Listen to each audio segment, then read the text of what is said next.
I've been through some tough things in my life, right from childhood, but nothing prepared me for the fallout of my burnout in 2016. How it affected my life, my family, how I lost my self-esteem, my confidence, how it affected my work, my business. I developed deep depression, my anxiety got worse.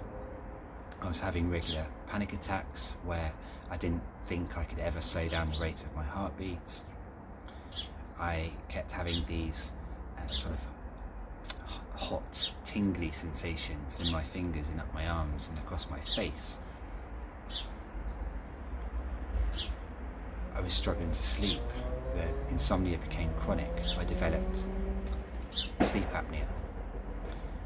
I developed really bad irritable bowel syndrome. I had these really bad headaches. I developed this pulsing feeling on the side of my head. It's like tension headaches. So many things. I didn't want to go out socially. I didn't want to go and have work meetings, let alone speak to anyone on the phone. It was really, really hard. And of course, this is just some of how it got. On the plus side, when I recovered from the burnout and learned from this, I got to the best phase of my life ever, working a 4-day working week, where I was happier than ever. I was actually more productive, more successful at work in my career.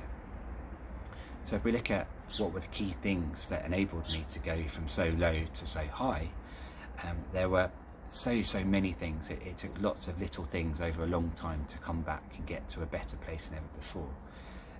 So to give you a few today, because maybe you are suffering and showing some signs of burnout, or maybe someone you know is, maybe the 1 in 4 people that you know could be suffering with burnout right now, or on the brink of it, or maybe they're already in it, they're in the rut and they need help to come out of it.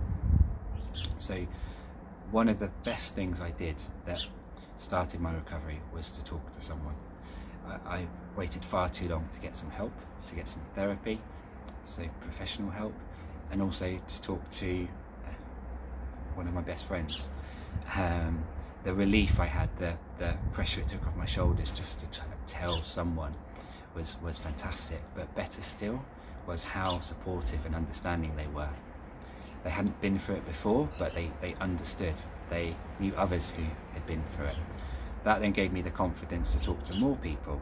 I resisted talking to many people before because I felt it was a failure. I felt embarrassed. I got into this depression, this situation, that I got into a mess. As someone who's ambitious and likes to succeed and likes to do well, it was really hard to open up. But the more I built up my confidence again to talk to more and more people, again I was just blown away and overwhelmed in a really good way of how supportive people were, and actually how common burnout and work-related stress and relational trauma, all these things, how common they were, and I wasn't alone, and there was loads of help, loads of people that gave me love and support and wanted to help me. The second best thing that I did was I got one of my big A3 brainstorming pads, and I, with a clean page, started writing, what does my life and my work need to look like to get back to a great place? What would my work routine look like, my working hours, my boundaries, strict boundaries between work time and play time? What would my gym and diet routine look like? When would I have my social time, my treats, rewards for working hard and having a great week, my date nights with my now wife, quality time with my family, my friends? And I got all this stuff down, and then I turned it into what I call my perfect week, a schedule. And then it was about having self-discipline and focus to stick to it regularly. Also not being too hard on myself if I'd slip a little bit one week. And by following through with that perfect week planner, working to achieve it as much as possible, as often as possible, because it was so well balanced and had those strict routines of capping my working hours with a hard stop every day, Mondays to Fridays initially, because then I got that down to the 4-day week later on, making sure I started the day right. So for me, what got me into a great rhythm was fighting through the fatigue, the bad night's sleep initially, the lack of energy, and forcing myself in the gym. And if that was initially just telling my body I was just going to do 5 minutes and just doing 5 minutes, that was great, because that was a start, it was progress. And then the 5 minutes became half an hour, because once I was in the gym for 5 minutes and I was warmed up, I was energized, I was feeling good, I felt positive, I'd then go on to a full half an hour or a full 1 hour session. And so I got to a point where I had my muscle mass I was building up again, because I lost so much weight through the burnout initially. The muscle mass was coming back. I could see the definition in my arms and my physique again, which boosted my confidence. It boosted my energy, as fitness does. The other way to start my day right is meditation. If I'm doing a physical training, gym day or running, I tend to do that first, and then I would finish with a 5 or 10 minute meditation after my warm down, my stretching. On the alternate days when I wasn't doing the physical fitness, I would make sure I do like a yoga or stretching session followed by a meditation. The meditation only takes 10 minutes. A good yoga session doesn't need to be much more than 15-20 minutes. So it's not loads of time out of your day, but it's a fantastic investment in you. And like when you're on an aeroplane and you're listening to the safety crew advice at the start, the first thing they say is, in the event of an emergency, whose mask do you put on first? You put your own on. You look after yourself, because only by looking after yourself and being in the best possible place, the best possible version of yourself, only then can you look after those around you. You're no good to anyone if you're dead. So all of these things, and even in my schedule, I planned in and forced myself to have the proper lunch breaks that were long enough to not grab a fast food snack and rush and eat that while I'm profusely multitasking, responding to messages on my phone, responding to emails, listening to voice messages, but time to just sit and be still and relax, let my brain rest, get my thoughts together, build some headspace to plan a productive second half of the day. Also to fuel my body and my brain, to put good foods into it, foods that are healthy for my brain, foods that are good for my physical energy and my body recovery from the intensive training sessions in the mornings.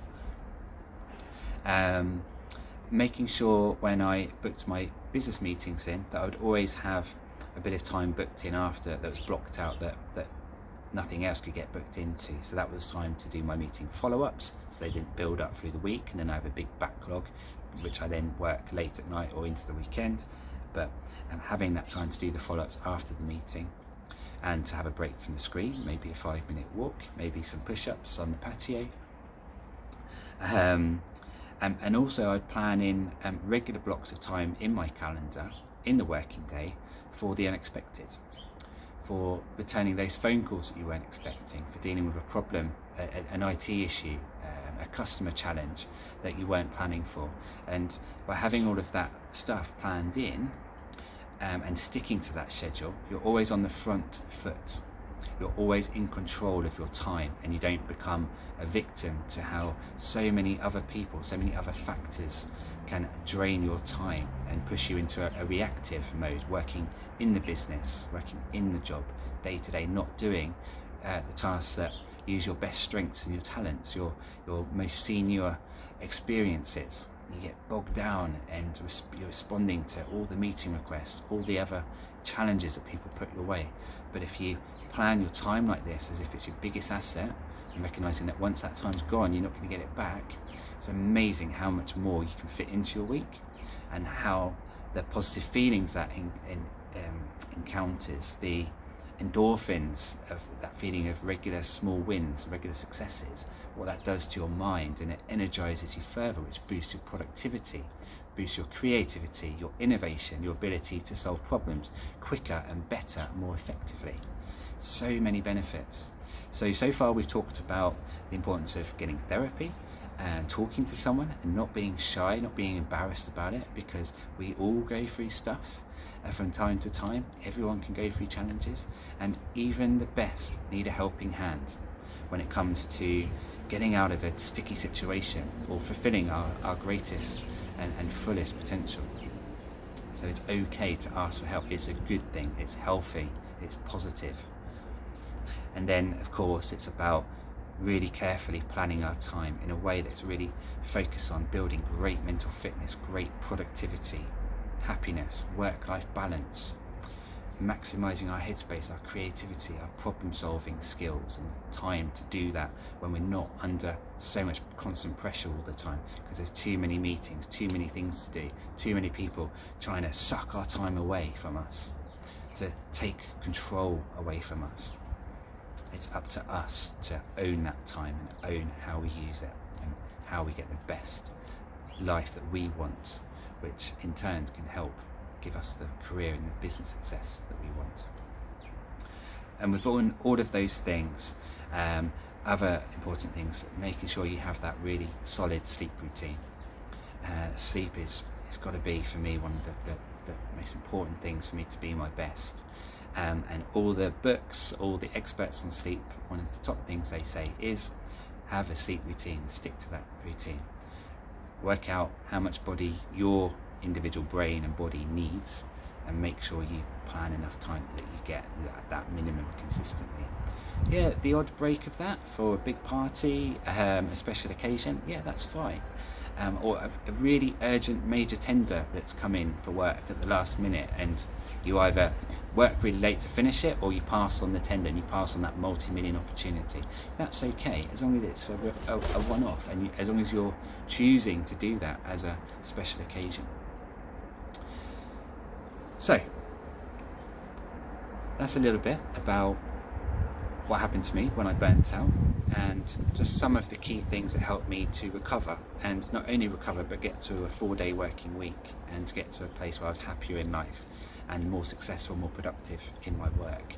And you know, since I've become even more nerdy about the research and the stats about mental fitness, productivity, building great mental health, mental resilience, all these things, I've just learnt more and more. One, how common these things are to different extremities for people to go through these challenges, to go through severe stress, sometimes caused by things that are out of control, at work, a global pandemic, a divorce, a relational trauma, many things.